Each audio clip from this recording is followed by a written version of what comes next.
हवामान विभागाने राज्यात अवकाळी पाऊस पडणार असल्याचा अंदाज वर्तवलाय। राज्यातील अनेक जिल्ह्यांमध्ये अवकाळी पाऊस पडण्याची शक्यता आहे। ढगांच्या गडगडाटासह पावसाच्या हलक्या सरी बरसणार आहेत। तसंच 30 ते 40 किलोमीटर प्रति तास वेगाने सोसाट्याचा वारा वाहण्याचा हवामान विभागाचा अंदाज आहे। त्यामुळे शेतकऱ्यांची चिंता वाढलेली आहे। आज म्हणजेच 31 मार्च 2025 रोजी पालघर, ठाणे, सिंधुदुर्ग, धुळे, नंदुरबार, नाशिक, अहिल्यानगर, कोल्हापूर, सातारा, सांगली आणि घाट माथ्यावर हवामान विभागाने पावसाचा येलो अलर्ट जारी केलाय।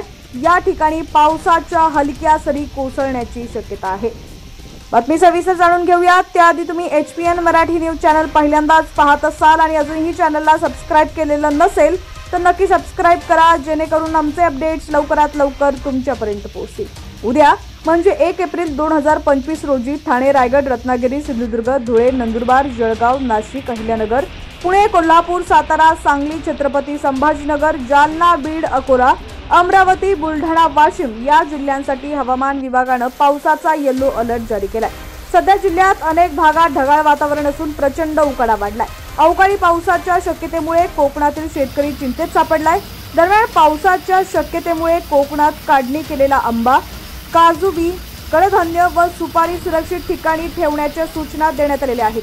येलो अलर्टच्या पार्श्वभूमीवर जिल्हा प्रशासनाच्या वतीने सर्व नागरिकांनी वादळी वारे, वीज यापासून स्वतःसह जनावरांचं संरक्षण करावं, याबाबत योग्य ती दक्षता घ्यावी अशा सूचना दिलेल्या आहेत।